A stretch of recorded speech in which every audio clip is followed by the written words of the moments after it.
Bismillahirrahmanirrahim. Assalamualaikum warahmatullahi wabarakatuh. Bersyukur kepada Allah Subhanahu wa taala dan mengucap alhamdulillah. Kita bersyukur atas segala curahan nikmat yang Allah berikan, khususnya nikmat yang paling besar, nikmat yang tidaklah Allah berikan ke sembarang manusia, yaitu nikmat hidayah. Dan dengan nikmat hidayah tersebut, kita bisa diizinkan berkumpul di majelis ilmu seperti yang sedang kita laksanakan pada sore hari ini. Salawat serta salam terhatur membasahi lisan untuk Nabi kita Nabi Muhammad SAW, yang semoga kita terus berusaha mencontoh sunnah-sunnah beliau, yang semoga nanti di akhirat kita mendapatkan syafaat dari beliau SAW.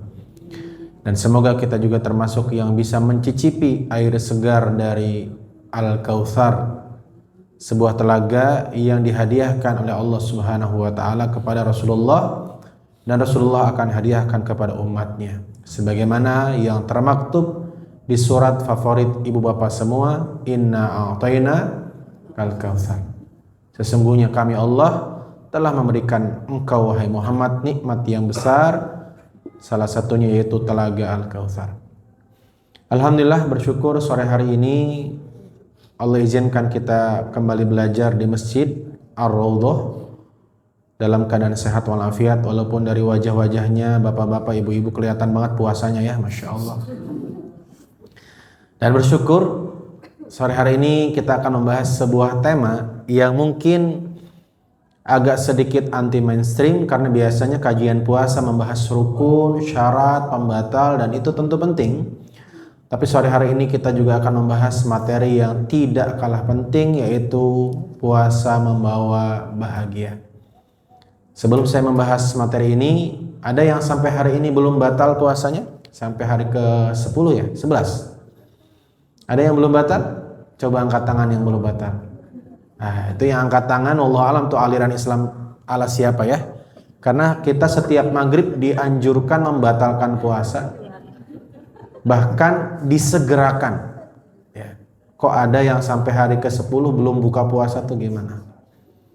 Nah, jadi kita disunahkan setiap adzan maghrib mempercepat membatalkan puasa. Mempercepat atau menyegerakan, bahasa Arabnya ta'jil. Jadi takjil itu bukan gorengan. Takjil itu di mana kita berusaha menyegerakan berbuka dengan apa saja, maka itulah yang disebut dengan takjil. Hanya saja kalau kita melihat contoh Nabi membuka puasa dengan kurma. Kalau tidak ada rutob, kurma basah, Nabi juga menggunakan tamar kurma kering, atau kalau tak ada keduanya, Nabi menggunakan air putih sebagai takjil, sebagai pembuka puasa. Dan menarik tema pada sore hari ini, yaitu puasa membawa bahagia. Ibu bapak, saya yakin semua kita melaksanakan puasa dengan susah payah, berharap puasa kita diterima sebagai ibadah di hadapan Allah Subhanahu wa taala. Betul? Ya. Dan sebagaimana kita sering mengulang-ulang di surat Al-Fatihah, Iyyaka na'budu wa iyyaka nasta'in. Hanya kepada Engkau kami menyembah, dan hanya kepada Engkau kami meminta pertolongan. Maka ketahuilah jamaah bahwa semua ibadah yang kita lakukan itu adalah persembahan yang kita berikan untuk Allah. Persembahan. Makanya kita disebut menyembah. Semua ibadah, puasa, sholat, zakat, apapun ibadah yang kita persembahkan, apapun ibadah yang kita lakukan, itu adalah persembahan seorang hamba kepada Allah. Maka kalau ibu-ibu, bapak-bapak misalnya, bapak-bapak dimasakin sahur sama istrinya, menu sahurnya cukup enak ya, bervariatif ya, tetapi sepanjang istri masak, dia masak sambil cemberut, sambil ngomel-ngomel, tiap pagi kayak gini terus kerjaan, kalau nggak dimasakin nyariin, kalau dimasakin nggak dihabisin, gitu terus Pak. Dia masak, menunya banyak, tapi masaknya dalam keadaan hati tidak bahagia. Cemberut, ngomel-ngomel, bahkan pas menyuguhkan pun dihidangkan dengan cara, tuh makan cepat. Nanti giliran udah dimasakin gak dimakan. Kira-kira kalau begitu cara menyajikan, kira-kira makan sahurnya enak gak Pak? Kira-kira pengen ganti apa Pak? Ganti menu makanan Pak, bukan ganti istri ya. Jadi ternyata kita saja manusia, jika diberikan suatu persembahan, yang kita lihat bukan cuman hasil karyanya, tapi cara membuatnya. Betul tidak? Ya. Oleh karenanya surat Yunus surat ke-10 ayat 58. Surat apa jemaah? Surat Yunus surat ke-10 ayat berapa? Tolong diperhatikan ya, karena nanti akan ada kuis, yang bisa jawab dapat bukaan. Ya, yang nggak bisa jawab bisa dipertimbangkan ya panitia ya. Mungkin dikasih korma aja 1 biji barangkali. Apa kata Allah di surat Yunus surat ke-10 ayat 58? Allah Subhanahu wa taala dengan tegas mengatakan, "Qul bi fadlillahi wa bi rahmatihi fabidzalika falyafrahu." Kalau ada ayat diawali dengan kata qul, Pak, berarti ini ayat penting banget. Saking pentingnya sampai Allah mengatakan, "Katakanlah wahai Muhammad." Padahal semua ayat Quran ya memang wajib Nabi Muhammad katakan, betul tidak? Karena Allah Subhanahu wa taala menurunkan Al-Qur'an untuk Nabi Muhammad untuk disampaikan. Tapi kalau ada ayat didahului dengan kata qul, perintah Allah kepada Nabi Muhammad untuk menyampaikan, berarti ini betul-betul penting, Pak. Sampai Allah harus menggunakan kata apa? Katakanlah. Padahal tanpa kalimat qul pun ya memang wajib Nabi Muhammad menyampaikan. Makanya kalau ibu bapak lagi tadarus nih, kok ketemu ayat awalnya qul, coba berhenti sebentar, baca terjemahannya. Ada apa? Ada apa kok sampai Allah memerintahkan Nabi Muhammad untuk menyampaikan dengan kalimat qul? Qul itu artinya sampaikanlah. Padahal semua ayat Quran memang harus disampaikan.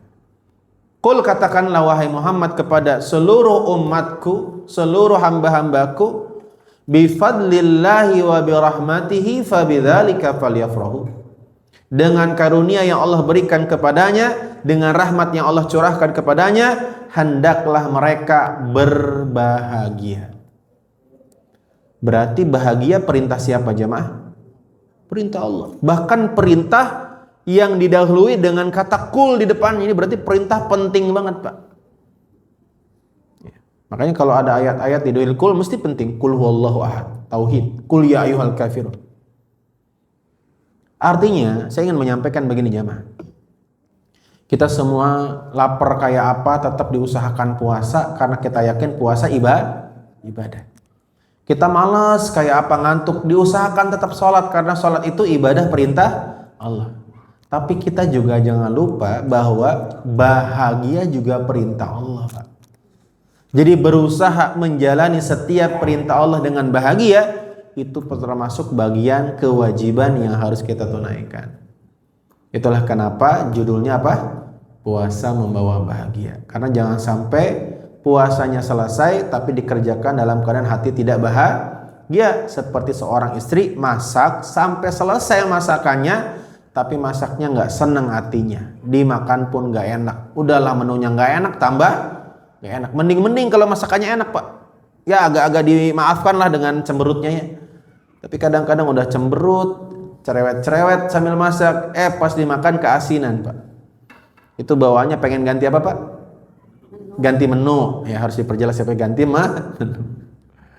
Maka kalau kita melihat firman Allah, ini hal yang fundamental. Dalam bahasa Arab namanya maqasidus syariah. Tujuan syariat itu diadakan, Pak. Itu ada banyak. Tapi semua tujuan itu bisa disimpulkan agama itu memiliki 2 tujuan saja. Memiliki berapa tujuan? 2 saja.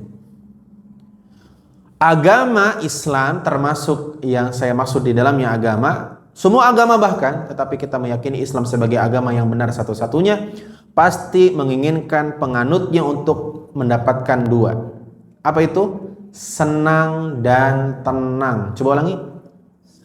Senang dan tenang. Jadi kalau ada pengikut agama, apalagi agama Islam, kok hidupnya nggak senang dan nggak tenang, berarti dia belum sepenuhnya mengerti syariat Islam. Karena syariat Islam Allah Subhanahu wa taala mengatakan, "Famanittaba'al hudaya." Siapa yang mengikuti petunjukku, siapa yang mengikuti petunjukku, kata Allah, yaitu Al-Quran, atas penjelasan Nabi dalam sunnah-sunnahnya, fala khaufun alaihim walahum yazanun. Dia tidak akan takut, berarti tenang. Dia tidak akan sedih, berarti senang. Dua output dari agama yang harus kita miliki, yaitu apa? La khaufun alaihim walahum yahzanun. Tidak takut berarti tenang, tidak sedih berarti senang.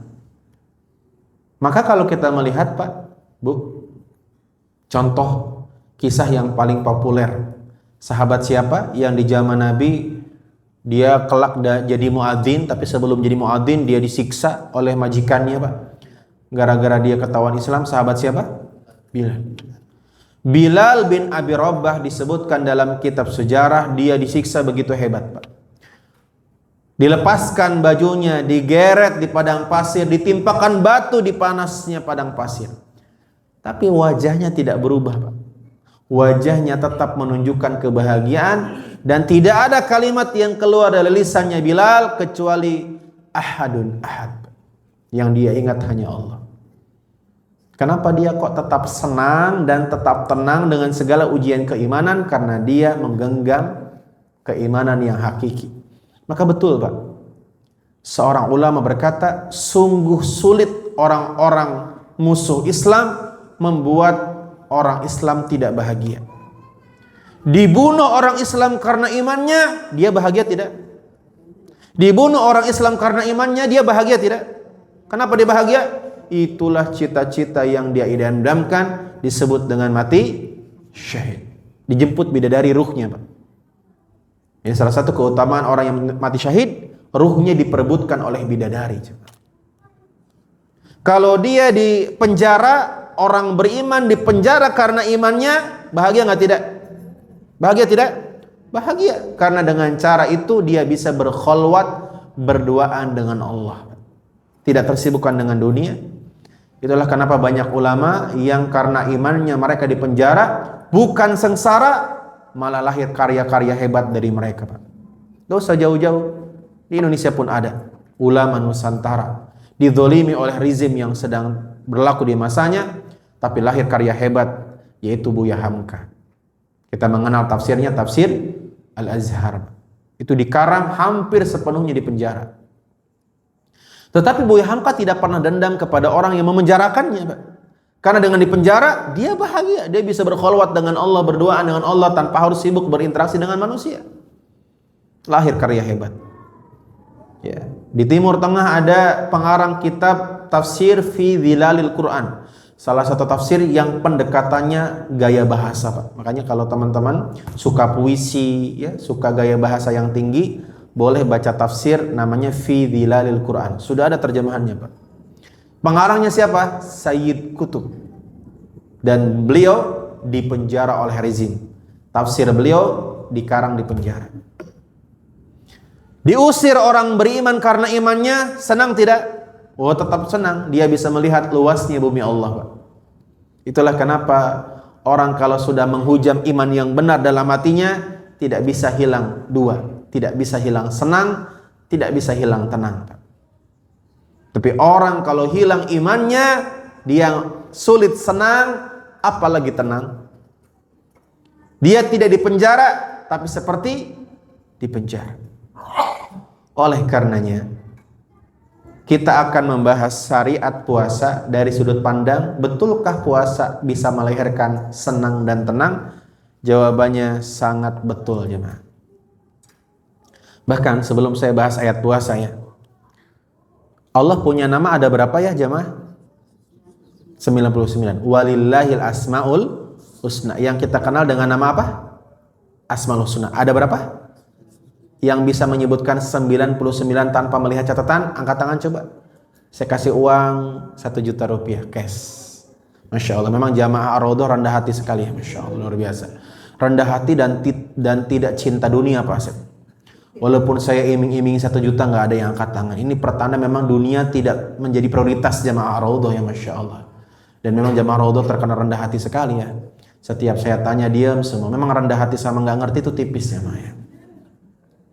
Tetapi kenapa dari 99 nama yang Allah gunakan untuk mengawali setiap surat di Quran hanya 2 nama? Betul ya? Setiap kita membaca surat selalu ada 2 nama Allah yang disebut. Apa itu? Bismillahirrahmanirrahim. Dan itu berulang-ulang setiap surat kecuali surat ke-9, surat At-Taubah. Why? Kenapa? Seolah-olah Allah ingin memperkenalkan namanya ada banyak, tapi yang Allah ingin kenalkan paling prioritas 2. Aku itu Ar-Rahman dan Ar-Rahim. Salah satu tujuan kenapa setiap surat diawali dengan 2 nama tersebut supaya kita paham. Apapun isi surat tersebut, larangankah itu, perintahkah itu, pastikan yakini satu hal. Yakini tidaklah Allah melarang sesuatu, tidaklah Allah memerintahkan sesuatu kecuali atas dasar cinta dan kasih Allah kepada hambanya. Jadi nggak mungkin ada syariat agama yang Allah perintahkan dalam rangka mendolimi hambanya. Tidak mungkin. Termasuk puasa. Walaupun kita boleh Pak mengkritisi, katanya Islam tidak pernah menyusahkan umatnya. Lah ini puasa kurang susah apa coba? Mana lapar lagi, mana lewat tukang bakso pada duhur, mana semeriwing banget baunya.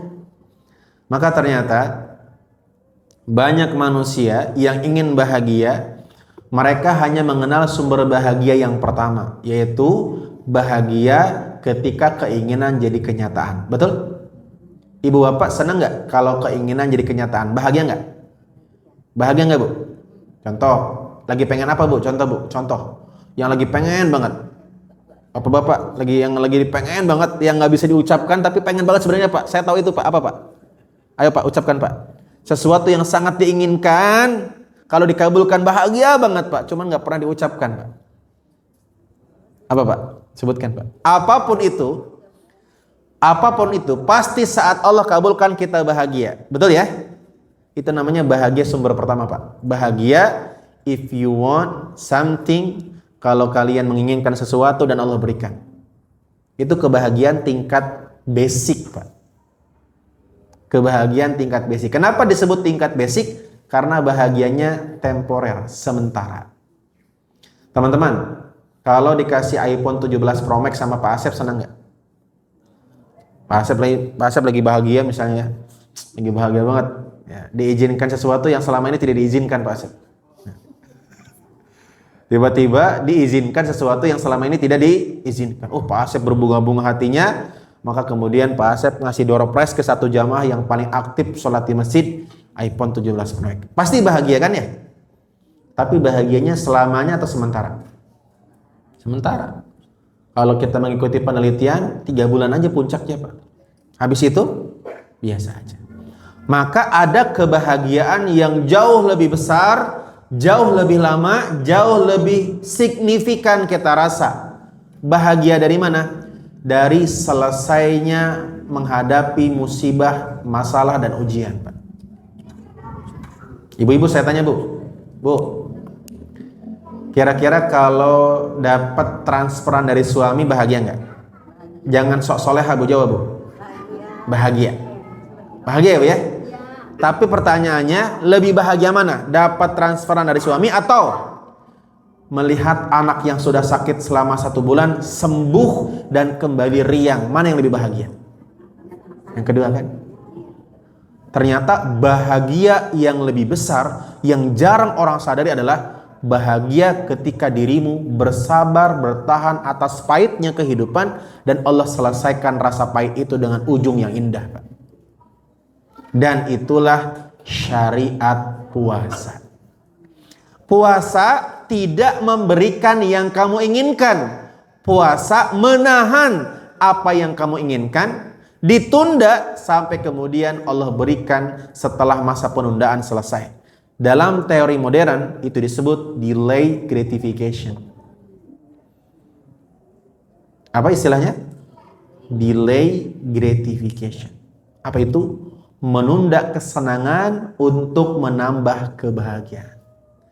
Maka jemaah, fasting make your happy simple. Puasa membuat bahagiamu jadi sederhana. Betul tidak? Kalau di luar bulan puasa, naik motor, naik mobil, ba'da asar keliling-keliling komplek, bahagia tidak? Di luar bulan puasa? Enggak, biasa aja. Harus jauh. Harus jalan-jalan ke Bogor dulu, harus bahagia. Baru bahagia. Kalau di bulan puasa nggak usah ke Bogor. Cukup naik motor ba'da asar keliling-keliling sudah bahagia. Jangankan keliling, cukup lihat jam bergerak udah bahagia. Betul tidak? Jam 5, Masya Allah. Kenapa puasa membuat kita lebih bahagia? Karena delay gratification. Dan teman-teman, faktanya, kenapa Gen Alpha, anak-anak kecil sekarang, atau bahkan Gen Z, susah banget dibahagiain, Pak? Betul ya? Bahagia anak sekarang rumit, Pak. Sampai orang tua tuh bingung, kamu tuh, ibu tuh harus apa lagi sih? Kalau kita dulu, Pak, bahagianya sederhana nggak? Oh, sederhana. Mati lampu senang nggak Bapak dulu waktu kecil? Oh, senang. Kenapa? Karena anak sekarang itu terkena virus penyakit namanya instant gratification. Semua kesenangan mudah diakses dalam hitungan detik, Pak. So, nggak ada usaha mendapatkan kesenangan itu. Dan itu pun terjadi di orang dewasa hari ini, nggak cuma anak-anak. Dulu kita kalau mau makan, ada usaha nggak? Apa usahanya? Minimal kalaupun beli, usahanya ngelangkah. Betul tidak? Gerak, Pak. Gerak. Sekarang bisa nggak kita nggak gerak tapi makan? Bisa nggak? Gimana caranya? Gerak Ustadz, jari saya. Kata siapa? Sekarang udah ada handphone yang pakai voice, Pak. Betul tidak? Dan ternyata di sisi lain, kemudahan-kemudahan itu membuat kita tak bisa menemukan kebahagiaan yang sesungguhnya. Itulah kenapa puasa itu melatih kita untuk apa? Aku bisa, tapi aku tahan karena Allah. Sebenarnya ibu bapak bisa nggak? Bapak-bapak bisa nggak ngopi jam 7 pagi di bulan puasa? Sebenarnya bisa nggak? Bisa ya? Bisa. Banyak kopi kok, tinggal diseduh, diminum. Berarti yang membuat bapak-bapak nggak ngopi jam 7 nggak bisa apa nggak mau, Pak? Kenapa nggak mau? Karena itu perintah Allah. Kenapa harus menurut sama perintah Allah? Karena itu kewajiban. Itu secara fikih, Pak. Padahal kalau kita tahu kenapa kita menahan tidak minum kopi sampai jam maghrib, karena kita paham semakin ditahan memang tidak nyaman saat proses menunggu, tapi kebahagiaannya eksponensial, Pak. Kata Aristoteles, panggilannya si Aris, Pak. Kesabaran itu pahit, tapi buahnya manis, Pak. Kesabaran menanti maghrib itu pahit, Pak. Lapar, ya. Tiap hari ngeludah terus. Saya juga bingung kenapa ada orang puasa ngeludah terus. Karena ternyata dia salah paham. Dia kira menelan ludah sendiri batal puasa. Tidak, jemaah. Tidak ada satupun ulama yang mengatakan menelan ludah sendiri batal puasa. Tidak ada, Pak. Jadi telan saja, Pak. Yang penting jangan disimpan, kemudian dikeluarkan, masukin kulkas, baru diminum, baru batal itu, Pak. Jangan dibayangkan, jemaah. Tapi kalau ludahnya di mulut, ya biasa saja, Pak. Kenapa orang puasa meludah terus? Sudah kayak orang kesurupan. Ya, karena salah paham, jemaah. Bahkan kumur-kumur saja saat bulan puasa boleh. Karena yang membatalkan puasa adalah yang melewati tenggorokan. Yang melewati apa? Tenggorokan. Bukan kemudian berarti Anda muda-muda, oh berarti yang penting tidak lewat tenggorokan. Berarti boleh kumur-kumur kolak. Nah, itu berlebihan, jemaah, ya. Itu berlebihan. Kumur-kumur, ibu bapak ketika mau sholat wudhu di bulan puasa kumur-kumur gak? Batal gak puasanya? Kenapa gak batal? Karena tidak melewati tenggorokan. Yang penting kumur-kumurnya 3 kali, keluarnya 3. Kadang-kadang ada tuh anak-anak, Pak. Diperhatikan tolong ibu-ibu yang punya anak, ya. Kadang-kadang ada tuh kumur-kumur 3 kali, yang keluar 2, satunya ngilang tuh. Nah, Anda. Ya, oleh karenanya kita bisa memahami puasa sebagai sumber kebahagiaan kalau kita mengerti betul teori ini, Pak. Saya suka banget belajar teori kekinian, psikologi modern, karena memang diakui atau tidak, penelitian modern berkembang di barat hari ini, Pak. 1000 tahun yang lalu, mohon maaf, 400-500 tahun yang lalu, Islam memiliki banyak peneliti karena dulu ketika Islam masih memimpin negara Islam menggelontorkan dana penelitian begitu besar, Pak. Kita mengenal Ibnu Sina, seorang peneliti di bidang kedokteran, Al-Jabbar, namanya saja Al-Jabbar, Pak. Tentu bukan dari barat, betul tidak? Teori Al-Jabbar dan banyak peneliti yang lain. Adapun hari ini negara-negara Islam tidak kemudian fokus dalam penelitian ilmiah. Nah, ada satu penelitian yang diadakan oleh Walter Mischel, seorang profesor dari Stanford University sekitar tahun 70-80-an. Istilahnya apa? Teorinya cukup terkenal dengan istilah marshmallow test. Apa? Marshmallow test. Jadi diadakanlah, Pak, sekitar 550 anak kecil dikumpulkan. Kemudian disodorkan marshmallow, tahu ya, marshmallow kayak Yupi itu, ya. Permen-permen anak kecil suka. Kemudian dihidangkan depan anak-anak, kemudian dikatakan, ini permen buat kalian. Silahkan diambil satu kalau ngambilnya sekarang. Tapi kalau kalian mau nunggu 20 menit lagi, 10 permen buat kalian. Apa kalimatnya? Kalau kalian ngambil permennya sekarang, 1 permen saja yang boleh kalian ambil. Tapi kalau 20 menit lagi kalian mau menunggu, 10 permen buat kalian. Dan ternyata, Pak, saat dites seperti itu, anak-anak yang berjumlah 550 kurang lebih terbagi menjadi 3 kelompok. Kelompok pertama, tapi sebelum saya membahas 3 kelompok ini, ketahui semua anak itu bersepakat ingin dapat 10 permen, Pak. Semuanya. Ketika ditanya, kamu pengen berapa? 10. Semuanya nggak ada yang jawab 1. Tapi dalam realitasnya terbagi menjadi 3 kelompok. Kelompok pertama, kelompok yang sudah gagal sebelum sampai 10 menit, Pak. Menit kelima udah diambil. Udah, 1 aja lah, gak apa-apa. Yang penting sekarang. Kelompok kedua yang gagal di range menit 10 sampai 20. Menit ke-11, 12, bahkan ada yang menit ke-19 udah gak kuat, Pak. Karena memang timernya gak ditunjukkan, Pak. Jadi mereka ya tahu mereka menunggu, tapi mereka nggak tahu kapan berhentinya karena waktunya tidak ditunjukkan. Dan kelompok ketiga yang selesai sampai 20 menit berlalu dan mereka mendapatkan 10 permen sesuai yang dijanjikan. Dan penelitian ini, Pak, ini cukup mahal, makanya saya suka banget dengan teori ini karena ini biayanya mahal banget, karena penelitian ini memakan waktu sekitar 50 tahun, Pak. Jadi penelitiannya bersifat longitudinal, artinya anak-anak yang diuji itu, yang terbagi menjadi 3 itu, yang lulus, tidak lulus, yang hampir lulus, itu diteliti 30 tahun ke depan hidupnya, Pak. Diliatin, Pak. Dan ternyata sangat mengejutkan, anak-anak yang lulus sampai 20 menit jauh lebih signifikan, mentalnya lebih bagus, pendidikannya lebih bagus, target-target hidupnya lebih mudah tergapai. Karena apa? Karena mereka tidak mudah terdistraksi, terganggu oleh hal-hal yang bersifat menyenangkan sesaat. Walaupun tentu dalam semua teori tentu selalu ada anomali, Pak. Sesuatu yang nggak sesuai dengan resep begitu ya. Ada juga memang satu dua anak yang ketika kecil ngambil langsung 1 tapi gedenya sukses, ada, tapi itu anomali sedikit saja. Dan ternyata kenapa anak-anak sekarang secara mentality tidak sekuat mental anak-anak dulu? Salah satunya karena kita tidak pernah mengajari anak untuk menunggu atau berusaha untuk mendapatkan sesuatu yang dia inginkan, Pak. Karena apa? Karena orang tua hari ini, orang tuanya sudah berdaya secara finansial. Makanya kalau kita dulu, saya nggak tahu ya relate atau tidak, saya waktu kecil kalau minta uang jajan, ibu bapak kalau minta uang jajan langsung dikasih apa ada instruksi dulu yang harus dikerjakan, Pak? Oh ada, minimal beliin apa? Minyak tanah, Kak. Ada yang pernah disuruh beli minyak tanah sama orang tuanya, ada? Yang sepanjang jalan rijanya kita tenang-tenang pakai lutut, ada? Yang kita sambil nungguin dimasukin kita mainan beras di depan warung itu. Tapi itulah yang membuat kita menghargai sesuatu. Ada istilah pepatah dalam bahasa Inggris, easy come, easy go. Sesuatu yang terlalu mudah didapatkan, dia akan mudah menyia-nyiakannya. Itulah kenapa dalam Islam, sebaik laki-laki yang menikahi perempuan, yang paling berharga maharnya.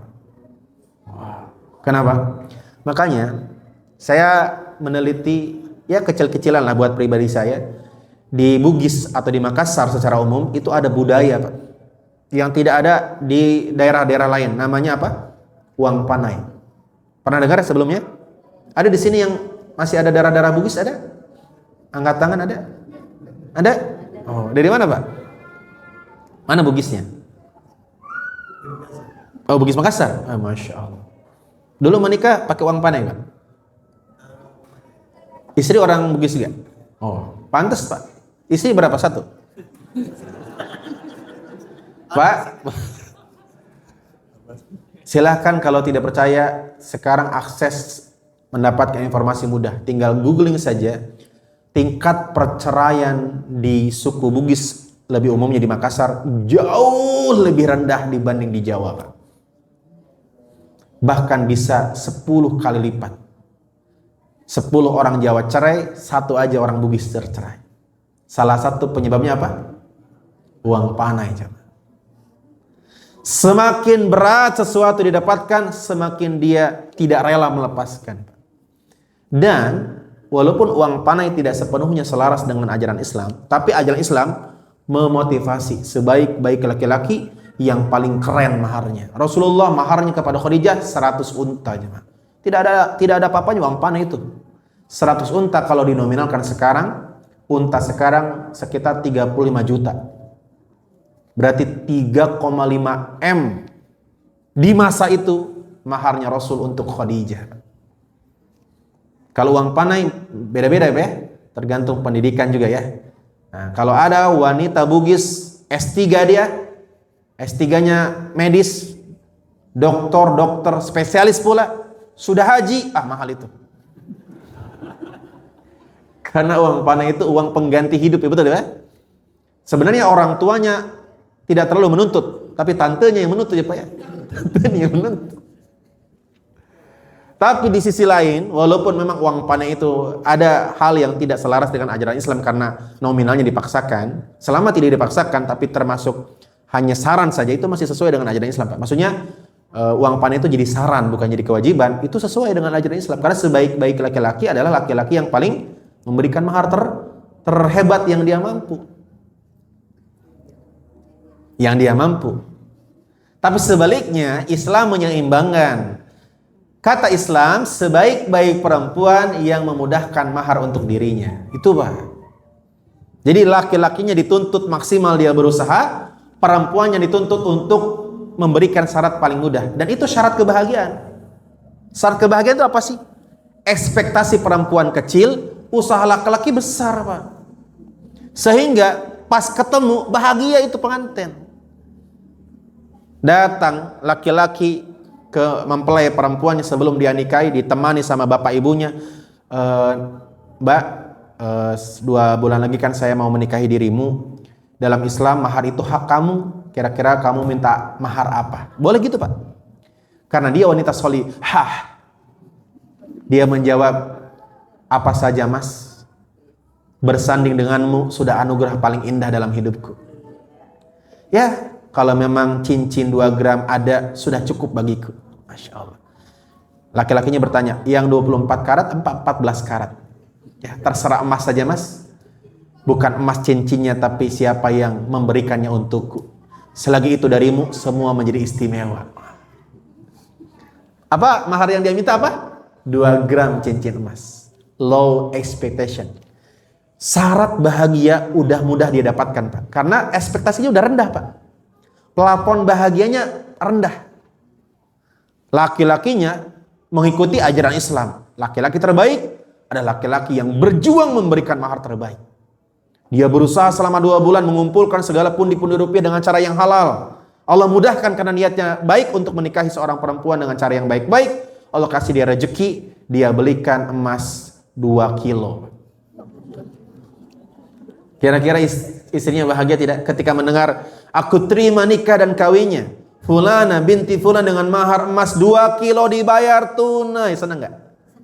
Makanya ibu bapak, dulu saya mengira bahagia itu abstrak, ternyata enggak, Pak. Martin Seligman, salah satu peneliti dalam bidang psikologi modern yang kita kenal dengan psikologi positif atau positif psikologi, itu mempopulerkan bahwa bahagia itu saintifik, Pak. Bahagia itu ilmiah. Dan salah satu rumus bahagia apa? Rumusnya ada 2 variabel, Pak. Jadi kalau ibu bapak pengen bahagia 2. Ya, ekspektasi dan reality, Pak.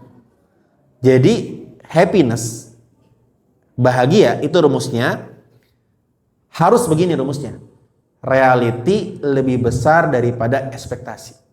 Dan tingkat kebahagiaannya adalah margin di antara 2 variabel itu. Si istri, calon istri tadi mintanya berapa gram? 2 gram. Berarti ekspektasi sama dengan 2 gram. Reality berapa? 2 kilo itu berapa gram? Biar satuannya disamakan, biar marginnya enak nih ngitungnya. Berapa? 2000. Berarti tingkat kebahagiaannya 98% atau senilai margin 2000 dikurangi 2 gram. Bisa dipahami? Tapi apakah mahar 2 kilo pasti membahagiakan? Belum tentu, tergantung variabel ekspektasi. Ini laki-laki yang ngasih mahar 2 kilo emas ketemu wanita yang berbeda. Neng, 2 bulan lagi kan aku mau nikahin kamu. Ya aku udah nyiapin sih mahar buat kamu, tapi aku gak sebutkan karena aku pengen tahu dulu kamu tuh pengennya apa sih, Mas. Buktikan cintamu, kalau memang sungguh-sungguh sediakan aku 10 kilogram emas. Berapa yang dia minta? Berarti ekspektasinya berapa? 10 kilo. Walaupun dia ngasih 5 kilo, bahagia tidak? Tidak bahagia. Berarti kita jangan lupa, Pak. Kadang-kadang manusia mengira bahagia itu hanya tentang reality, tentang kenyataan. Tidak, Pak. Ada faktor penentu selain kenyataan, yaitu ekspektasi kita. Dan puasa membuat kita low expectation. Sehingga semua membahagiakan. Makanya kalau saya tanya minuman apa yang paling enak diminum? Jawabannya? Minuman apapun tanpa syarat, Pak. Yang penting itu minuman, yang penting diminum ketika adzan maghrib berkumandang di bulan puasa. Betul? Kenapa? Kenapa? Kenapa kok air biasa aja bisa membahagiakan kalau diminum bulan puasa? Kenapa? Dan itu hanya berlaku bagi yang puasa. Bagi yang tidak puasa, adzan maghrib, minum apa aja nggak terasa enak.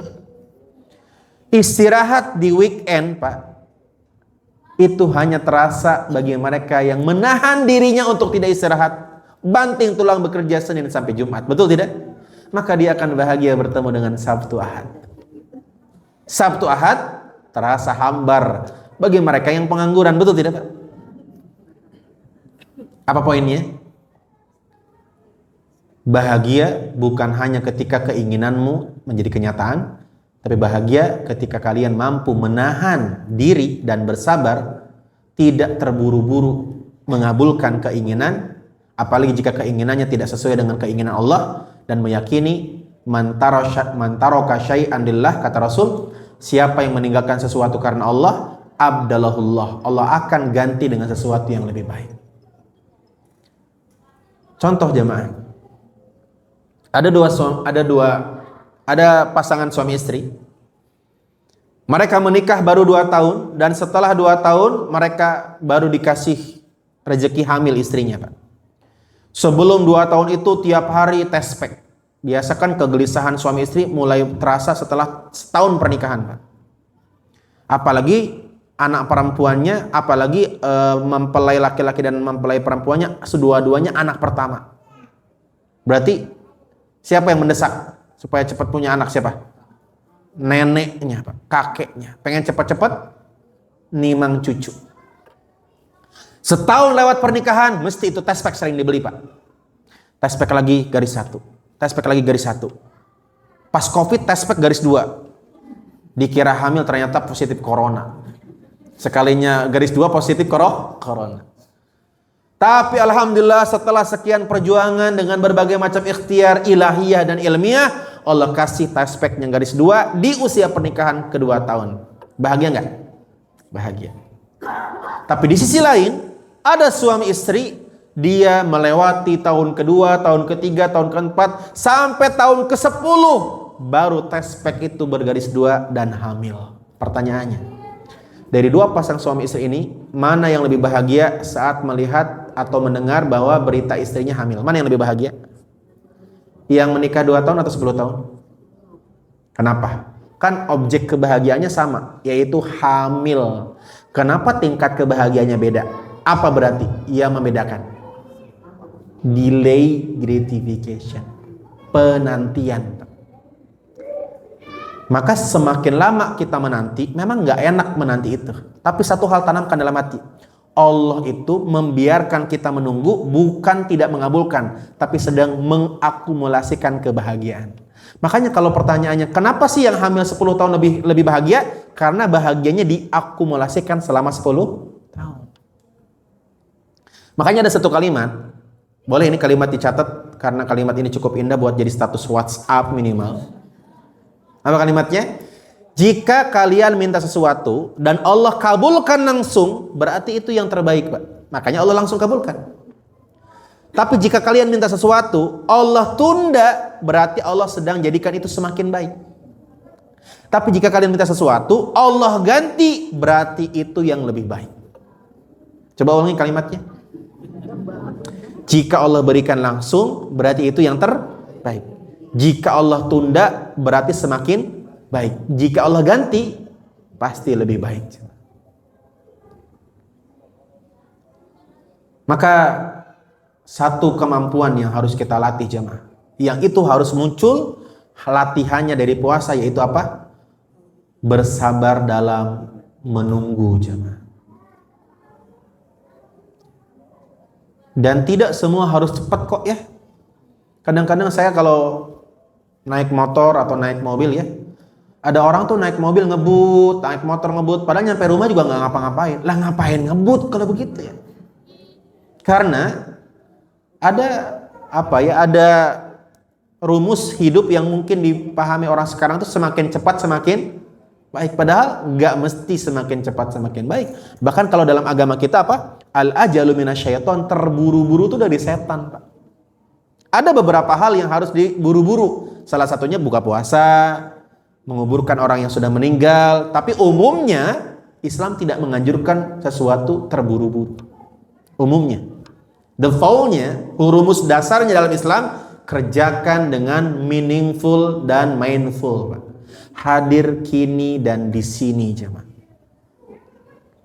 Dan apa penyebab orang yang pengen selesai semuanya cepat? Multitasking. Dan jurnalnya sudah ada. Orang yang sering multitasking, tingkat kematiannya lebih cepat.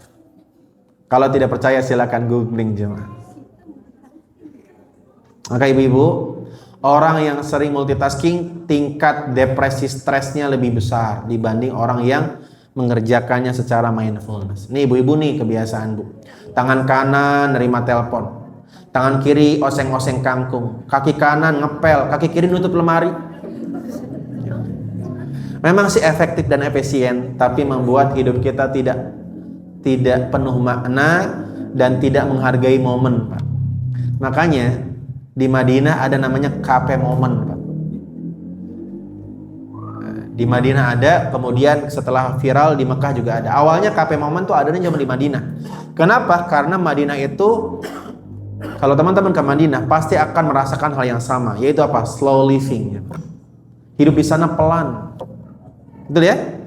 Angin aja kayaknya berhembusnya pelan banget, gak kayak di sini. Kencang banget di sini kan ya? Kalau di Madinah kayaknya pelan banget, Pak. Jarang sekali kita melihat angin Madinah berhembus kencang, kecuali di Mekah. Kalau Mekah beda, Pak. Makanya kalau Madinah tempat kedamaian, kalau Mekah tempat perjuangan, jangan. 24 hour kalau di Mekah tidak ada suara, tidak ada berhentinya itu suara klakson, Pak. Apalagi kalau hotel Anda, hotel-hotel di jalan utama itu ya, seperti Hotel Makarim, hotel-hotel yang di depan terminal itu, Pak.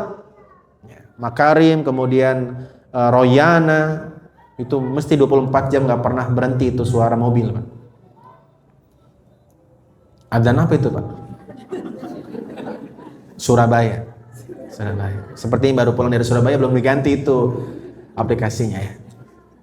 Tolong diganti dulu, Pak. Jangan sampai jadi salah paham ya. Surabaya sudah adzan jemaah. Maka kalau kita belajar bahagia dari puasa, kita harus belajar yang namanya apa tadi? Delay gratification. Ibu-ibu pernah nggak beli sesuatu, Pas beli kayaknya butuh banget, pas udah dibeli kayak nggak butuh gitu. Pernah nggak, Bu? Itu namanya impulsif. Kebiasaan membeli tanpa berpikir panjang. Makanya ibu nih, saya ajari Bu, ini kiat nyata dan real aja. Ibu-ibu kalau lagi pengen beli sesuatu, jangan langsung dibeli, masukin keranjang dulu aja. Kapan di paymentnya? Minimal 3 hari. Setelah 3 hari, baru kemudian dipikir beneran butuh apa enggak. Insya Allah kalau setelah 3 hari di delay, pikiran kita lebih mudah bijaksana. Ini antara butuh dan ingin. 3 hari. Tapi ingat, itu tidak mudah karena ada bisikan dari setan. Setan berbisik, beli sekarang aja nanti kehabisan. Maka orang yang instant gratification itu linear dengan scarcity mindset, Pak. Mindset serba kekurangan. Kalau nggak beli sekarang, khawatirnya habis. Maka untuk menghilangkan mindset ini, teman-teman harus punya satu keyakinan. Apa itu? What belong to you will simply find you. Coba ulangi. Masya Allah. Kerendahan hatinya nggak hilang, luar biasa ya. Dan ini prinsip sesuai agama. Apa-apa yang Allah takdirkan untukmu pasti akan datang kepadamu. Anda tunda 7 tahun, kalau memang itu untukmu, Anda dapat, Pak. Anda buru-buru beli, kalau memang bukan untukmu, kebeli barangnya, tapi nggak kepake. Makanya rezeki bukan tentang apa yang dimiliki, tapi tentang apa yang bisa dinikmati. Ar-rizqu ma yuntafa'u bih, laisa ma la yamliku bih. Rezeki bukan apa yang dimiliki, tapi apa yang bisa dinikmati. Makanan di kulkas ibu bapak, rezeki ibu bapak atau belum tentu? Jawab. Makanan, ada makanan nggak sih di kulkas? Kok jawabannya kayak meragukan gitu? Makanan di kulkas ibu bapak pasti rezeki ibu bapak atau belum tentu? Kenapa belum tentu? Belum tentu kita yang menikmati, bisa jadi kucing, bisa jadi tetangga, tiba-tiba ada kebijaksanaan muncul di hati, pengen bagi-bagi. Makanya tanamkan ke dalam hati, apa-apa yang Allah takdirkan untukmu pasti akan datang kepadamu. Saya mungkin pernah bercerita di kajian subuh, tapi saya ingin mengulangi cerita di kajian ini karena banyak para pendatang yang tidak datang di kajian subuh karena saking khusyuknya sholat di Istiqlal, saya kira begitu ya. Saya berusaha husnudzon. Saya pernah menyampaikan satu teori bahwa teori ini saya rasakan betul. Ibu-ibu, bapak-bapak, percaya nggak bahwa saya pernah lihat ayam ketika naik pesawat, padahal pesawat saya di ketinggian 30.000 kaki, Pak. Jadi pesawat saya waktu itu perjalanan dari Jakarta ke Jeddah, umroh. Naik pesawat yang khusus jamaah umroh, memang dicarter, Pak. Di ketinggian 30.000 kaki saat safety belt sudah boleh dilepas, sudah stabil itu pesawat. Saya melihat dengan mata kepala saya, ayam ngikutin pesawat saya. Pesawatnya ke kiri, ayamnya ke kiri. Pesawatnya ke kanan, ayam ke kanan, di ketinggian 30.000 kaki. Percaya nggak? Dijawab, itu pertanyaan bukan pengumuman, dijawab. Kalau nggak percaya jawab, po. Durasi jamaah. Percaya nggak? Nggak. Ayam goreng. Kenapa Anda tidak percaya? Persepsimu yang salah, bukan realitinya yang salah.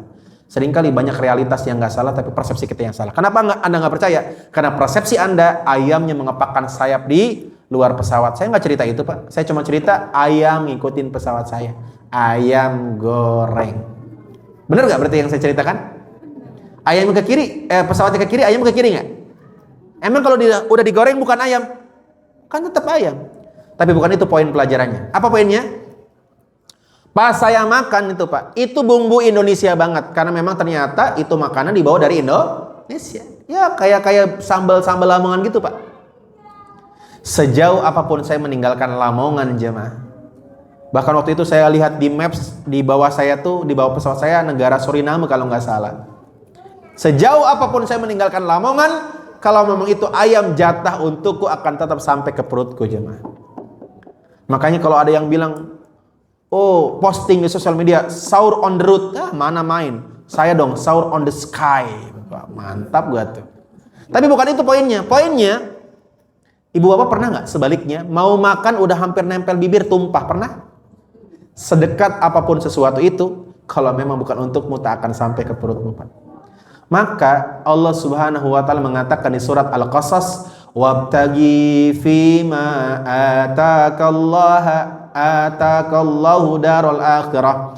Carilah kehidupan akhirat, wala tansa nasibaka minad dunya, dan jangan lupakan bagianmu dari dunia. Wa ahsin, tapi perbaikilah cara mencarinya, Pak. Tugas kita apa? Hanya mencari cara yang paling baik untuk meraih rezeki. Karena rezeki sudah ada takarannya. Tugas kita hanya memperbaiki caranya. Karena man akhadal haram faqad yunkisul halal. Siapa yang mengambil rezeki dengan cara yang haram, dia sedang mengurangi rezeki bagiannya yang halal aja, Pak. Rugi nggak? Rugi nggak? Jadi kalau ada orang ngambil duit dengan cara yang haram, itu jangan ngerasa bertambah. Dia sedang mengurangi jatah halalnya, Pak. Karena apa yang manusia dapatkan, ya memang sudah Allah gariskan. Tinggal caranya kita yang menentukan. Maka kerja-kerja, santai aja. Makanya rumus hidup itu jangan salah. 3 rumus hidup, catat baik-baik. Berjuang sepenuh raga, ulangi. Berserah sepenuh jiwa. Berdoa sepenuh rasa. Ini jangan dibalik-balik, Pak. Berjuang sepenuh raga. Urusan ikhtiar, raga kita jangan diem, Pak. Gerak, Pak. Kata Nabi apa? Keluar dari rumahmu, badannya. Tapi hati berserah sepenuh jiwa sama Allah. Hatinya ke Allah, Pak. Badannya doang yang ketemu orang, ketemu klien, badannya doang, Pak. Hati mah tetap ke Allah. Karena sehebat apapun negosiasi kita sama klien, kalau Allah bilang nggak deal, Pak. Kalau Allah bilang bukan untukmu, walaupun deal duit yang kita nggak makan, Pak. Dan kalau berdoa sepenuh rasa. Rumus hidup apa? Coba tadi ulangi. Berjuang sepenuh raga, berserah sepenuh jiwa, berdoa. Nah, tapi ada orang yang kebalik, Pak. Berjuang sepenuh jiwa, akhirnya jiwanya doang yang melanglang buana, badannya rebahan aja, Pak. Sambil mikir gimana caranya sukses, punya duit banyak, tapi badannya nggak kemana-mana. Nah, ini salah, Pak. Karena yang harusnya gerak apa? Raganya. Makanya berjuang sepenuh raga. Jangan diem, gerak. Tapi jiwanya tenang. Kenapa? Karena berserah sama Allah. Kalau berdoa, dia nggak sibuk dengan urusan yang lain. Kenapa? Dia yakin hanya Allah yang bisa mengabulkan. Itulah definisi berjuang sepenuh raga, berserah sepenuh jiwa, berdoa sepenuh rasa. Makanya kalau berdoa jangan mikirin gimana caranya, Pak. Karena mikirin gimana caranya itu bagian raga. Terus pas berdoa, ya mikirin gimana caranya kita menikmati doa, bukan gimana caranya Allah kabulkan. Kenapa? Karena Musa juga tidak tahu bagaimana laut terbelah. Ibrahim juga nggak pernah mikirin gimana caranya Allah mendinginkan api. Tapi Ibrahim dan Musa berjuang nggak sepenuh raga? Musa berjuang sepenuh raga nggak? Berjuang, Pak. Dia kabur dari Mesir ke Madian 200 km lari, Pak. Makanya kalau ada lomba maraton, Musa menang itu, Pak. Dari Madian ke Mesir 200 kilo tanpa kendaraan. Makanya salah satu nabi yang fisiknya paling kuat itu Nabi Musa. Kan sebelum peristiwa Nabi Musa kabur, kan ada peristiwa di mana ada orang Kiptiyah. Orang Kiptiyah itu orang asli Mesir, Pak. Bangsanya Fir'aun ribut sama Bani Israel. Niatnya Musa melerai, Pak. Kesikut meninggal dunia, Pak. Itu saking kuatnya fisik Musa, Pak. Nggak sengaja. Tapi karena yang terbunuh orang Mesir, maka Nabi Musa pun kabur ke Madian. Nah, di Madian itulah ketemu jodoh. Makanya kalau teman-teman kok nggak dapat jodoh terus di Matoa, coba mungkin hijrah, Pak. Hijrah. Nabi Musa juga dapat jodohnya nggak di Mesir, Pak. Di mana? Di Madian, di tempat perantauan, Pak. Dan itu jodohnya unpredictable.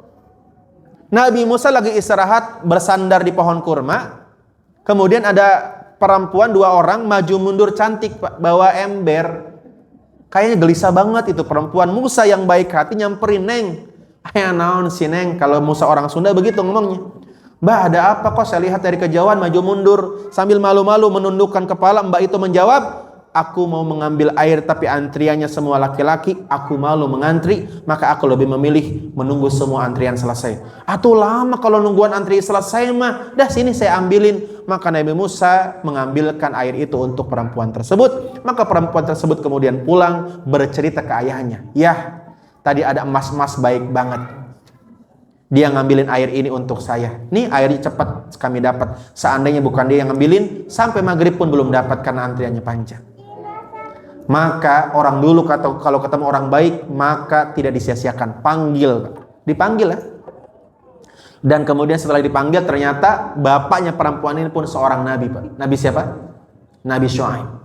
Dan tidak panjang kalimat, Nabi Syuaib mengatakan, silahkan pilih dari dua anak perempuanku mana yang kau ingin nikahi, Pak. Nah, makanya nih yang belum nikahnya laki-laki, besok ke tukang isi galon tuh.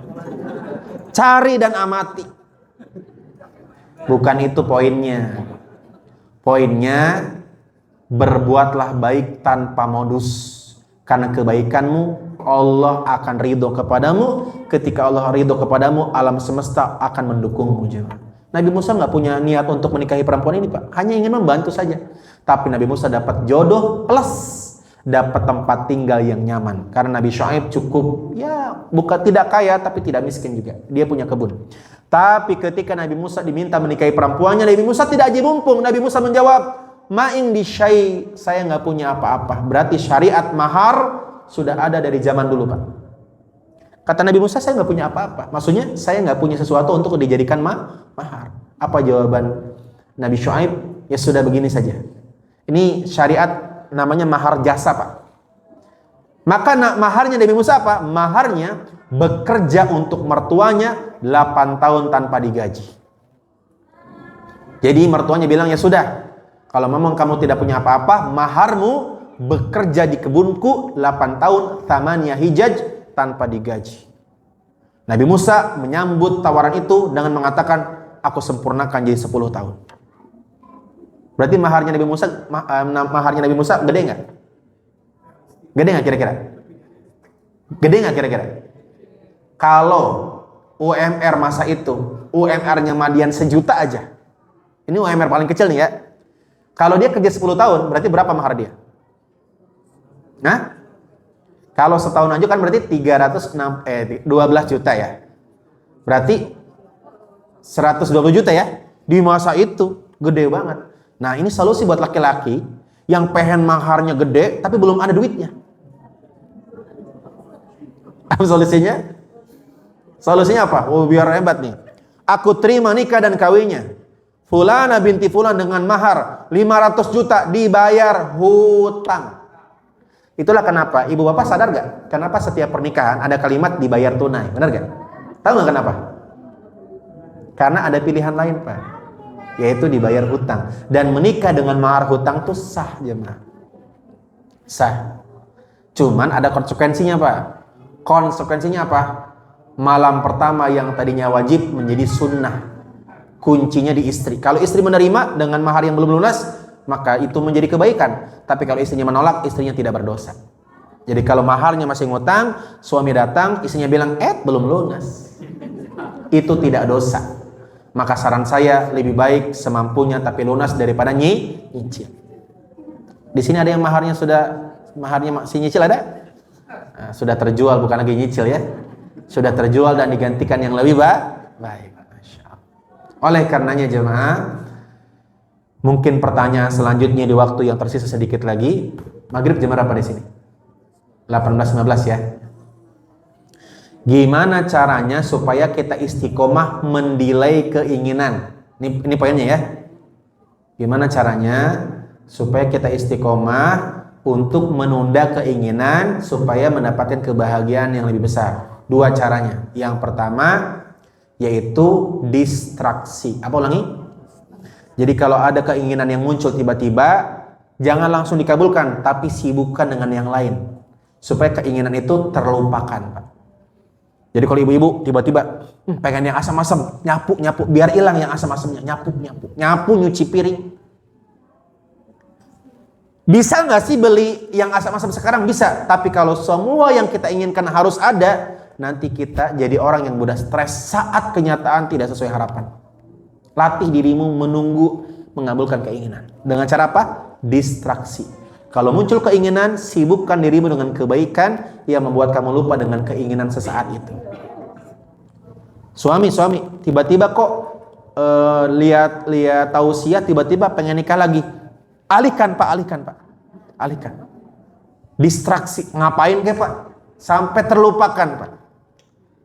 Yang kedua, supaya istiqomah dalam penantian, yang kedua yaitu imajinasi. Ulangi. Apa yang diimajinasikan? Reward and punishment. Apa manfaat dari menahan dan apa kerugian kalau nggak menahan? Contoh ya, teman-teman yang lagi pengen healthy life, hidup lebih sehat gitu ya, makan rebusan ya. Ya, memang sih rebusan tapi mie sih memang sih direbus tapi kan bukan itu maksudnya ya. Iya. Maksudnya yang lebih sehat gitu. Olahraga 5.000 langkah sehari itu kan melelahkan ya. Nah, salah satu cara biar istiqomah apa? Yang pertama, kalau pengen tiba-tiba punya keinginan yang lain, cepat-cepat distraksi rubah dengan kegiatan yang manfaat. Yang kedua, imajinasikan hal yang akan kamu dapatkan kalau kamu istiqomah dengan aktivitas itu. Apa itu? Badan sehat. Anak-anak tumbuh dewasa, kita tuanya sehat, tidak merepotkan anak. Pengen nggak? Pengen nggak jadi orang tua yang melihat anak-anaknya tumbuh dalam kesehatan? Pengen nggak Bu Pak? Usahakan dari sekarang jemaah. Memang pahit Pak. Yang lain pada makan semaunya, kita dipilih-pilih gitu kan. Ya. Oleh karenanya itu pun sesuai dengan ajaran Islam. Dalam Islam ada yang namanya al-wa'du wal-wa'id. Apa itu? Ancaman dan keutamaan. Salah satu cara istiqomah melakukan sesuatu adalah sering-sering baca keutamaannya, sering-sering baca ancamannya. Contoh, Ustadz saya pengen banget istiqomah sholat tahajud, sering-sering baca keutamaan tahajud, sering-sering baca kerugian kalau nggak tahajud. Cara istiqomah sholat duha, sering-sering baca keutamaan sholat duha, sering-sering baca kerugian kalau tidak sholat duha. Karena teorinya berbunyi an-ni'mah ba'dan nikmah. Kebahagiaan sesungguhnya adalah saat kita mampu bersabar dalam ketidakbahagiaan. Saya ulangi ya. Kebahagiaan sesungguhnya adalah saat kita mampu bersabar dalam ketidakbahagiaan. Karena siapa yang mampu bersabar dalam ketidakbahagiaan, maka kebahagiaannya menjadi eksponensial. Sama seperti puasa, kita mampu bersabar menahan tidak bahagia makan cendol di siang hari, tidak ngope jam 7 pagi, tidak membeli apa yang kita inginkan dan memakannya di saat itu juga, kita tunda sampai maghrib, maka semua yang kita makan ketika adzan maghrib bertambah kebahagiaannya. Dan ini bukan hanya tentang puasa, tapi ini tentang surat Al-A'la ayat 16 dan 17. Di surat Al-A'la ayat 17 Allah berfirman, wal akhiratu khairu wa abqa. Ingatlah, tunda kesenanganmu untuk mendapatkan kebahagiaan di akhirat yang selama-lamanya dan kekal abadi. Banyak gak ibu bapak kesenangan dunia yang kita bisa lakukan tapi dilarang agama? Banyak gak? Contoh, bapak-bapak, Pak Asep dan kawan-kawan bisa gak scroll TikTok lihat perempuan-perempuan yang seksi di handphone? Bisa gak? Bisa. Tapi saya tahan Pak Ustadz, saya gak mau lihat sekarang. Kenapa saya tahan? Karena wal akhiratu khairu wa abqa, nanti di surga banyak yang lebih seksi dan dilihat selamanya Pak. Maka ketika Pak Asep kemudian istighfar dan mengganti yang lain itu lagi, yang lain itu lagi, algoritmanya itu semua berarti itu. Karena apa yang muncul di FYP itu yang sering dibuka jemaah. Maka cara menggantinya bukan scroll, cara menggantinya diketik di pencaharian pengajian, nanti algoritmanya berubah Pak. Setelah muncul, diklik pengajiannya, baru kita scroll, nanti algoritmanya berubah, diperbaiki sama pencarian. Jadi kalau teman-teman sudah terlanjur FYP-nya tidak baik, ya jangan scroll terus ke bawah itu terus Pak. Ini kok sama terus ya? Ya, sepertinya Allah menginginkan hamba melihat ini. Enggak Pak. Apaan itu? Enggak. Itu memang begitu Pak. Makanya cara menggantinya gimana? Buka pencaharian di atas, diketik pengajian tentang Ramadan. Nanti muncul tuh beberapa pilihan, diklik, dipilih satu-satu, nanti semuanya berubah. Itu ya bapak-bapak ya, cara mengganti FYP di TikTok. Kok Ustadz tahu? Ya saya praktek Pak. Artinya kalau saya ingin FYP-nya tentang skill improvement, saya juga belajar tentang ilmu dunia Pak. Dari berbanyak pakar gitu ya, saya senang belajar psikologi modern, tentang teori-teori modern, saya ketik, nanti FYP-nya muncul itu semua Pak. Begitu. Maka ibu-ibu tahu dong kalau suami kok FYP-nya itu, nah berarti itulah yang sering dicari di pencariannya. Nah, nggak usah dimarahi, cukup didoakan. Apa doanya? Semoga husnul khotimah. Kan itu doa yang baik, tapi nanti husnul khotimah. Begitu ya? Wallahu a'lam bishawab. Semoga Ramadan tahun ini kita jalani dengan kebahagiaan, tapi kebahagiaan yang kita jalani bukan kebahagiaan yang semata-mata impulsif, yaitu kebahagiaan yang munculnya dari kenyataan sesuai keinginan, tapi kita belajar kebahagiaan yang sesungguhnya. Apa itu? Kebahagiaan bersabar dalam ketidakbahagiaan. Itulah puncak kebahagiaan. Seperti puasa, kita bersabar menahan lapar. Lapar tuh gak bahagia, haus tuh gak bahagia, tapi Allah bayar dengan puncak kebahagiaan ketika adzan berkumandang. Maka sebagai penutup kata Nabi, lis-shaimi farhatan, untuk orang berpuasa ada 2 kebahagiaan yang Allah janjikan. Dan ini tidak akan didapatkan kecuali bagi mereka yang menahan dirinya melakukan puasa. Yang pertama apa? Farhatun indal iftar, bahagia ketika berbuka puasa. Orang yang nggak puasa ketika adzan maghrib berkumandang bahagia nggak? Enggak, biasa aja. Yang kedua, farhatun indal liqa'i rabbih, kebahagiaan saat bertemu dengan Allah Subhanahu wa taala. Siapa yang mereka yang bisa melihat Allah? Yang menahan diri selama di dunia, tidak mengambil kesenangan yang bersifat larangan dari Allah Subhanahu wa taala. Dia tidak melirik wanita kecuali yang dihalalkan. Walaupun yang tidak dihalalkan terlihat lebih cantik, tapi dia tundukkan pandangannya semata-mata ingin mendapatkan keridhaan dari Allah Subhanahu wa taala. Siapa yang menahan dirinya dan dia bersabar dalam ketidakbahagiaan proses menahan itu, Allah akan bayar dengan kebahagiaan yang sesungguhnya. Maka siapa yang mengikuti aturan Islam, mengajarkan perintah Allah, maka dia akan mendapatkan kesusah payahan, tapi Allah ganti dengan kebahagiaan. Siapa yang paling bisa menikmati tidur? Mereka yang sering terbangun di malam hari melaksanakan sholat tahajud, Pak. Siapa yang paling bisa merasakan liburan? Mereka yang berjuang kerja keras sebelum liburan. Karena tidak ada rasa manis kalau sebelum-sebelumnya, tidak ada kenikmatan manis kalau semua minuman rasanya manis. Ibu-ibu di belakang pernah minum jamu, Bu? Pernah. Coba yang pernah minum jamu angkat tangan, coba ibu-ibu. Bu, yang pernah minum jamu? Pernah ya? Jamu apa? Sari rapet, galian singset ya. Umumnya rasa jamu apa, Bu? Pahit. Tapi suka dikasih minuman terakhir ya. Rasanya apa? Kenapa terasa manis? Itulah manis yang sesungguhnya. Jadi manis yang sesungguhnya adalah mereka yang meminum manis, tapi sebelumnya bersabar dengan minuman yang rasanya pahit. Tidak ada kenikmatan manis kecuali mereka mau menahan dirinya menikmati pahit-pahit getir kehidupan yang Allah berikan. Semoga kita semua dijadikan oleh Allah hamba-hamba yang bersabar mengerjakan perintah Allah, walaupun mungkin tidak nyaman, ngantuk. Tarawih itu kan ngantuk ya, puasa lapar, tapi semoga kita tetap diizinkan oleh Allah istiqomah dan Allah ganti dengan kebahagiaan. Barakallahu fikum. Semoga apa yang saya sampaikan menjadi amalan buat kita semua dan Allah mudahkan. Assalamualaikum warahmatullahi wabarakatuh.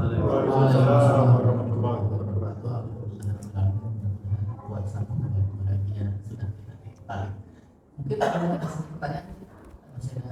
Ada? Sepertinya tidak ada pertanyaan. Pengen buka semua ini. Silakan kalau ada, nggak apa-apa.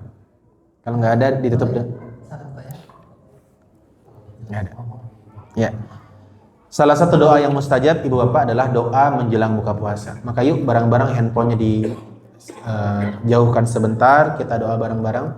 Karena kita nggak pernah tahu dari doa kita yang mana Allah kabulkan. Yang punya harapan anaknya bertambah baik, yang punya harapan sehat badannya, yuk doa bareng-bareng. Kan ini waktu mustajab, semenit 2 menit ke depan, doa dengan menghadirkan hati, doa dengan merasakan bahwa kita hamba yang lemah, nggak punya kehebatan, kecuali Allah yang memudahkan. Alhamdulillahirabbil alamin, hamdan syakirin, hamdan na'imin, hamdan yu'afi ni'amahu yukafi mazidah. Allahumma salli wa sallim wa barik ala nabiyyina al-karim, nabiyyina Muhammadin sallallahu alaihi wasallam. Allahumma ya Allah ya mujibas sa'ilin, ya sami ya alim. Duhai Allah yang maha mendengar selembut apapun doa yang dipanjatkan oleh hambamu. Wahai zat yang al-alim, yang maha mengerti apapun yang hamba inginkan dalam hidup kami. Terima kasih ya Allah. Terima kasih atas segala curahan nikmat yang kau berikan, dan maafkan kami yang belum menjadi hamba yang bersyukur kepadamu. Lebih sibuk mengeluh daripada bersyukur. Jadikan sisa usia yang kau berikan ya Allah untuk terus kami memperbaiki diri jadi hamba yang lebih baik. Izinkan kami lebih semangat memenuhi panggilan kumandang adzan-Mu ya Allah. Izinkan kami bisa istiqomah sholat 5 waktu berjamaah di masjid-Mu ya Allah. Izinkan ya Allah, anak-anak yang Kau titipkan kepada kami, Engkau yang menggenggam hati mereka ya Allah. Genggam hati mereka dan tetapkanlah hati mereka dalam ketaatan ya Allah. Jadikan anak-anak kami, anak-anak yang sukses dunia akhirat, jadi anak yang berbakti, jadi anak yang soleh solehah. Ya Allah, jadikan keluarga kami yang Kau takdirkan sampai hari ini masih utuh dan bertahan. Walaupun Kau tahu tidak mudah mempertahankan ini, banyak masalah yang kami lalui, ujian-ujian rumah tangga, maka jadikan rumah tangga kami rumah tangga yang sakinah, mawaddah, warahmah ya Allah. Lembutkan hati kami agar bisa melihat kebaikan pasangan, yang kebaikan itu menutupi segala kekurangannya. Tutup mata kami dari menikmati yang tidak halal untuk kami ya Allah. Jadikan istri kami yang paling cantik di mata kami, jadikan suami kami paling ganteng di mata kami, jadikan pasangan kami yang paling kami cintai, dan buang jauh-jauh cinta-cinta yang Kau haramkan untuk kami ya Allah. Ya Allah, jaga orang tua kami, barangkali di antara orang tua kami ada yang sedang sakit, sehatkan ya Allah. Engkau yang maha menyembuhkan, anta syafi la shifa illa shifa'uk. Berikan kesembuhan yang tidak meninggalkan rasa sakit lagi ya Allah. Dan siapapun orang tua yang sudah meninggal, jadikan kuburnya taman-taman surgamu yang indah ya Allah. Dan kapanpun Kau mewafatkan kami, wafatkanlah kami dalam keadaan husnul khatimah. Rabbana atina fid dunya hasanah wa fil akhirati hasanah wa qina adzabannar. Subhana rabbika rabbil izzati amma yasifun. Wassalamun alal mursalin walhamdulillahi rabbil alamin. Assalamualaikum warahmatullahi wabarakatuh.